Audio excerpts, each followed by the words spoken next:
कैरीचं गोड लोणचं आपलं खूपच छान झालेलं आहे. कसं बनवलं चला बघूया.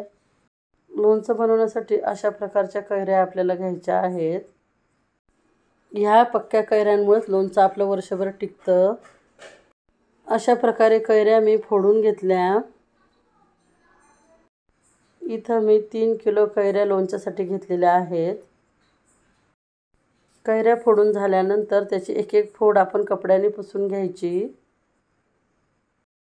खानदेशामध्ये जून महिन्यामध्येच लोणचं टाकलं जातं.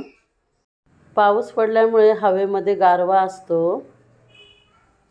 लोणच्यासाठी असंच वातावरण पाहिजे. कैरीच्या फोडी पुसून झाल्यावर थोडंसं मीठ लावून 4-5 तासासाठी कॉटनच्या कपड्यावर अशा पसरवून द्यायच्या. 200 ग्रॅम मोहरीची डाळ घेतली, तसेच 200 ग्रॅम लाल तिखट घेतले, 300 ग्रॅम मीठ घेतलेलं आहे, 3 चमचे बडीशोप व 3 चमचे धने घेतलेत, 1 चमचा अख्खी मेथी घेतलेली आहे, ती आपण क्रश करणार आहोत, 1 चमचा हिंग, 5 लवंगा, 5 मिरे व 5 हिरवे वेलदोडे मी क्रश करून घेतलेले आहेत आणि 300 ग्रॅम मी गूळ घेतलेला आहे. हा सर्व मसाला आपण थोडासा क्रश करून घेऊया. मी लसूणची चटणी करून घेते. हे लोणचं मी तिखट, आंबट, गोड अशा चवीचं बनवणार आहे. लोणच्यासाठी गूळ आपल्याला एकदम बारीक करून घ्यायचा आहे. ही चटणी जास्त तिखट नाही आहे. चटणीचं व गुळाचं प्रमाण हे तुम्ही कमी जास्त करू शकतात तुमच्या आवडीप्रमाणे.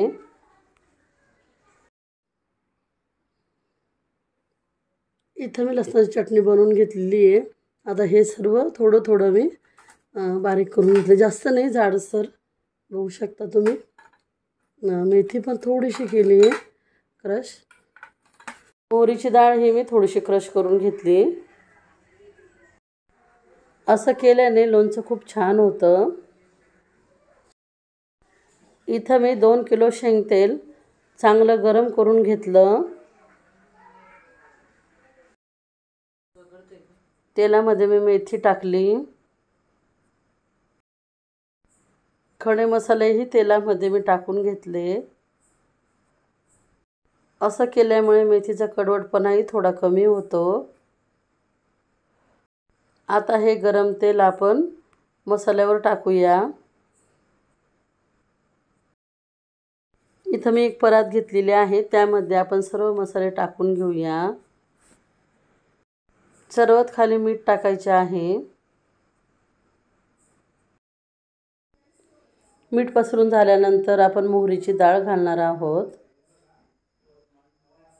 आपण जी लसूणची चटणी केलेली आहे ना, ती आता मिठावर घालून घेऊया. असे लेयर केल्यामुळे मसाला आपला व्यवस्थित तळला जातो. धने व बडीशोप मध्ये टाकते. 3 चमचे हळद टाकते व हिंगही टाकून घेते. तुम्हाला जर माझ्या रेसिपी आवडत असतील तर प्लीज माझ्या चॅनलला सबस्क्राईब करा, लाईक करा आणि कमेंट करा. जे मी गरम केलेलं तेल होतं ना, ते त्यावर घालते. तेल खूप जास्त कडकडीत गरम करायचं नाही आहे. चमच्याने हळूहळू आपण सर्व मसाल्यावर तेल टाकून घेऊया. असं गरम तेल टाकल्यामुळे आपला मसाला हा व्यवस्थितच तळला जातो.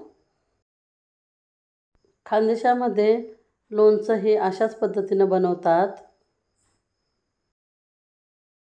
हे लोणचं वर्षभर खराब होत नाही. मी सर्व तेल परातीमध्ये टाकून घेतलं. हा मसाला चांगला मिक्स करून घ्यायचा आहे. आता ह्या गरम तेलामध्ये आपण गूळ टाकूया. तो ह्या मसाल्यांमध्ये लगेच विरघळून जातो.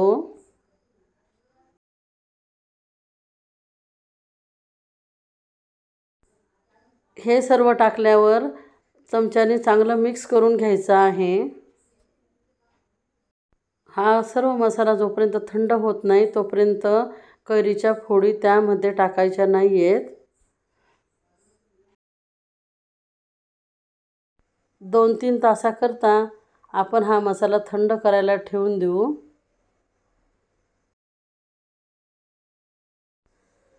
आता हा मसाला पूर्णपणे थंड झालेला आहे। तुम्ही याचा रंग वगैरे बघू शकता, किती छान आलाय ना। ह्या मसाल्याचा सुगंध पूर्ण घरात दरवळतो। कच्च्या कैरीपासून तिखट लोणचे हा व्हिडिओ मी माझ्या चॅनलला अपलोड केलेला आहे, तुम्ही जाऊन बघू शकता। हे लोणचं टाकल्यानंतर काही दिवसांसाठी ती बरणी हवेशीर जागेवरच ठेवायची। कैरीचा रंग जरी तुम्हाला पिवळा दिसत असला तरी ते पिकलेलं नाहीये। हळदही लावलेली नाहीये, फक्त 4-5 तासाकरता कॉटनच्या कपड्यावर मी पसरवून ठेवल्या होत्या। ही कैरी खूपच आंबट आहे। कैरीच्या फोडी टाकून चांगल्या मिक्स करून घेते।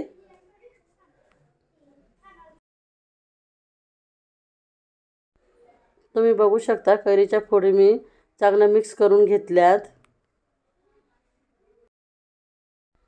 असं केल्यामुळे कैरीच्या फोडींना मसाला हा व्यवस्थित लागतो।